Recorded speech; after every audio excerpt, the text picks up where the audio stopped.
जो very boring business, अगर मैं नॉर्मल कस्टमर टर्म्स में बात करूं, क्योंकि आपने काम नेस्ले से स्टार्ट करते हुए इतनी अच्छी अच्छी कंपनीज में किया है, एंड लोग अभी क्या है कॉम्प्लिकेट करते हैं आइडियाज़ को कि मुझे ये करना है, वर्ल्ड क्लास बनाना है, but still you choose a very smaller thing, but वो बहुत बड़ी है in terms of scale, right?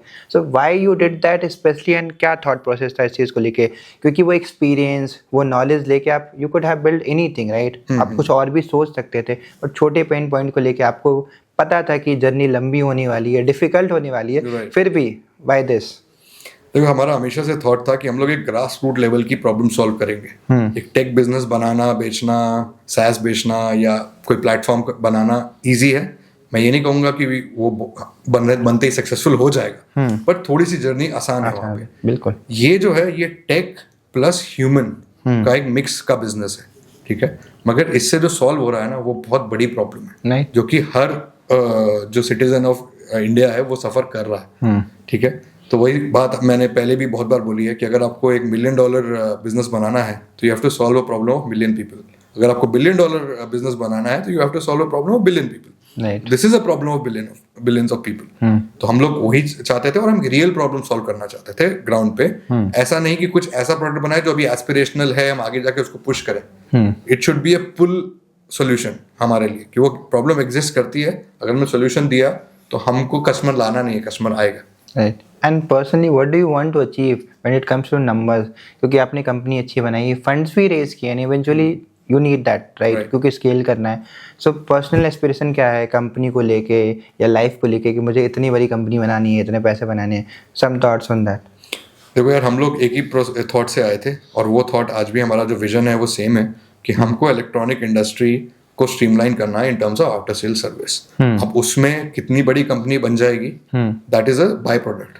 अगर हम लोग इस प्रॉब्लम को सॉल्व कर पाएंगे पैन इंडिया लेवल पे, तो ये कंपनी का जो रेवेन्यूज हैं, या फिर आप टारगेट्स बोल लो, या पैसे बोल लो, या वैल्यूएशन बोल लो, वो तो एनी हाउ बहुत बढ़ने वाली है। बट द प्रॉब्लम जो हमको सॉल्व करना है वो एग्जीक्यूशन का है, क्योंकि इसमें बहुत सारा ह्यूमन डिपेंडेंसी है और इंटीग्रेशन ऑफ टेक है, और प्रोसेस बनाने हैं to handle humans and talent, ठीक है। अगर हम वो सॉल्व कर लेंगे, so these all are by products.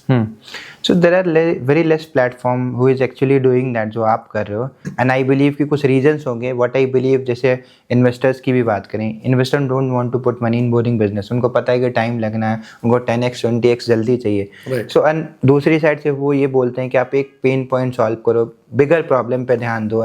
Still जब आपके पास उनके पास जाओगे तो they will not be interested in you. उनको लगता है कि कुछ लुक्रेटिव लेके आओ, AI लेके आओ। तो आपने भी इतने सारे इन्वेस्टर से बात किया होगा, नो डाउट बहुत से रिजेक्शंस भी मिले होंगे, and thanks to that investor जिन्होंने बैक किया। बट नॉर्मली क्या पर्सपेक्टिव रहता है इन्वेस्टर को, पर्टिकुलरली इस टाइप के बिजनेस को लेके? तो जितने भी अभी जो इन्वेस्टर्स हैं ना, वो लोग ऑब्वियसली ऑप्स हैवी बिजनेस, जो ऑपरेशंस हैवी बिजनेस होते हैं, उनमें कम इंटरेस्टेड होते हैं इन्वेस्ट करने के लिए। दे वांट कि ऐसा बिजनेस बने जो जल्दी से मल्टीफोल्ड हो जाए, ग्रो करे, और जल्दी से रेवेन्यूज आए और स्केल करे, राइट।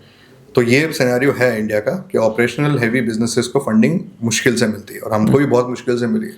जब हमने फंडिंग उठाई, उससे पहले हम लोग 100 रिजेक्शंस झेल चुके थे। हमने 100 या उससे ज़्यादा ही पिचेस हम कर चुके थे, तब जाके एक इन्वेस्टर जो हमारे अभी करंट इन्वेस्टर्स हैं, उनको कन्विक्शन था हमारे ऊपर, तो वहाँ से हमारी वो जर्नी स्टार्ट हुई। But yes, it is difficult, मगर ये एक ऐसा बिजनेस है जहाँ पे एक पॉइंट ऑफ इन्वेस्टमेंट के बाद रिकरिंग रेवेन्यूज इतने हैं कि आप स्केल कर सकते हो with those revenues. Business revenues से भी पार्ट टू प्रॉफिटेबिलिटी बहुत अच्छी है।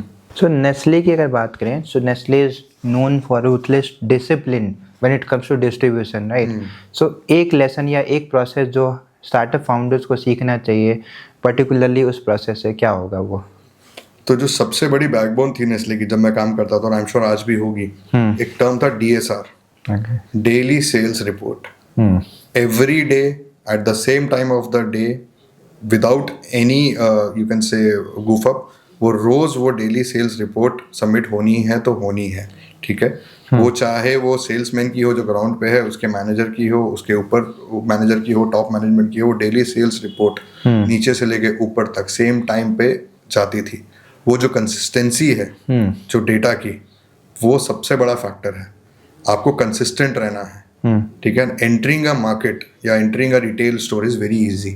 आप वन टाइम आप घुस जाओगे, but staying there is very difficult. एक स्टोर में आप सालों साल अपना प्रोडक्ट वहाँ पे रख पाओ और वहाँ से बिकता रहे, सबसे बड़ा गेम चेंजर वही है। उसके लिए कंसिस्टेंसी जो है वो सबसे इम्पोर्टेंट है। तो doing the same thing every day consistently is the key. And कोई भी ब्रांड हो, अगर उसको किराना स्टोर्स में अपनी पकड़ बनानी है, गांव-गांव जाके हर दुकान में, हर किराना दुकान में अपने प्रोडक्ट को रखवाना है, so what is one thing that they can do? क्या सिंपल चीज़ें हैं वो कर सकते हैं? बिफोर कमिंग टू दैट मैं एक स्टोरी बताना चाहूँगा उसके लिए, कि आपको अपना प्रोडक्ट पता होना चाहिए कि वो कौन सी मार्केट के लिए फिट है। ठीक है। अगर आपको नहीं पता है तो आप स्ट्रगल करने वाले हो। ठीक है। जैसे कि नेस्ले में एक टाइम था, नेस्ले का डेयरी प्रोडक्ट्स आते थे and it was on a quite of premium product, थोड़ा सा महंगा होता था उस टाइम पे। Right. ठीक है। मान के तो दही था। ठीक है। इंडिया में दही हर जगह घर में जमता है, हर जगह होता है, और अगर आप छोटी जगह पे जाओगे तो एक दुकान होती है मिठाई वाले की जहाँ से वो दही लिया जाता है और तोल के लिया जाता है। बिल्कुल। ठीक है। तो हमारे यहाँ पे एक ड्राइव थी, हम लोग मार्केट कर रहे थे, नोएडा की मार्केट, नोएडा ग्रेटर नोएडा ये वाली मार्केट कर रहे थे। तो देयर वाज अ थिंग कि हमको एक्सपैंड करना है इनटू रूरल एरियाज। अब रूरल में जाना है तो ऑब्वियसली मार्केट रिसर्च करनी है, सब कुछ करना है। तो एक दिन मैं और मेरे जो बॉस थे, हम लोग एक छोटे गांव में, नोएडा से थोड़ा बाहर जाके गांव में चले गए। वहाँ पे एक रिटेलर था छोटा सा। तो हमने उनको बताना शुरू किया कि ये ऐसा नेस्ले का दही आता है, आप दही बेचते हो, ये करते हो, तो आप हमारा दही बेचो। तो उसने प्राइस पूछा पहला कि ये कितने का आता है। तो हमने बोला भाई ये 400 ग्राम का डब्बा इतने का आता है, 200 का इतने का आता है। कह रहे भैया इससे तो आधे में हमारे गांव में मिलता है, लोग क्यों खरीदेंगे।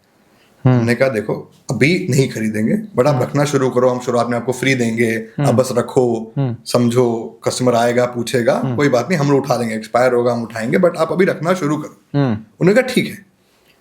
अब मेरा एक सवाल है, हमने बोला हाँ जी बताइए। कह रहे जब भैया जब कोई कस्टमर 2 रुपए का दही मांगेगा तो इसमें से कितना निकाल के देना है। तो हमें समझ आया है कि ये मार्केट अभी उस लेवल पे पहुंची ही नहीं है जहां पे हम लोग कोशिश कर रहे हैं बेचने की। राइट। तो आपको सबसे पहले अपनी मार्केट समझनी है। ठीक है। अब जब हमको इनपुट मिला, वो हमने जब अपने हेड ऑफिस को दिया, तब उन्होंने उस पर काम किया। आजकल आप देखोगे पहले सिर्फ एक बॉक्स में दही आता था, अब वो पैकेट्स में आने लगा, लूज छोटे छोटे पैकेट्स में आने लगा कि 5 रुपए का, 10 रुपए का। यही सब इनपुट से जो मार्केट से हमें मिले, जिसकी वजह से ये प्रोडक्ट्स डेवलप हुए, और छोटी मार्केट्स के लिए वो पाउच वाला दही आने लगा। राइट। तो आपको मार्केट रिसर्च करना बहुत जरूरी है और अपनी मार्केट अंडरस्टैंड करना बहुत जरूरी है। हर प्रोडक्ट हर मार्केट में नहीं चलेगा, तो identify it and then push. Right. हर सेल्समैन को रिजेक्शन तो मिलता ही है। So how do you personally protect yourself from that phase? क्योंकि लोग टूट जाते हैं, एंड कैसे खुद को बचाएं उस चीज़ से, क्योंकि rejection is a part of game life. तो वहाँ पे कैसे अपने आप को संभालना है? देखो शुरुआत में जब मैं इंडस्ट्री में आया था ना, तो बहुत मुश्किल था, यंग था, तो रिजेक्शन को मैं बहुत पर्सनली लेता था। तो मैं कोई प्रोडक्ट या सर्विस या कुछ भी मैं पिच करता था और वो रिजेक्ट हो जाती थी ना, तो मुझे लगता था मैं रिजेक्ट हो गया। ठीक है।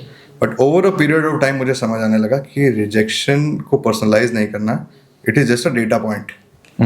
तो जितना भी आपके पास रिजेक्शन है ना, अगर आप उसको एज अ डेटा ट्रीट करोगे और उसको आप फीड इन करते जाओगे, यहाँ रिजेक्शन क्यों हुआ, कहाँ पे ऑब्जेक्शन आया, कहाँ पे रेजिस्टेंस आया, क्या प्रॉब्लम सॉल्व मैं नहीं कर पाया, कहाँ कन्विंस नहीं कर पाया, और उसको डेटा की तरह आप देखने लगोगे ना, तो आप उससे बहुत जल्दी कोप अप कर जाओगे और रिजेक्शन धीरे धीरे कम हो जाएंगे। अगर आप जितना उसको पर्सनलाइज करोगे ना, वो आपको कभी हेल्प नहीं करेगा और उल्टा और आपको परेशान ही करने वाला है। राइट।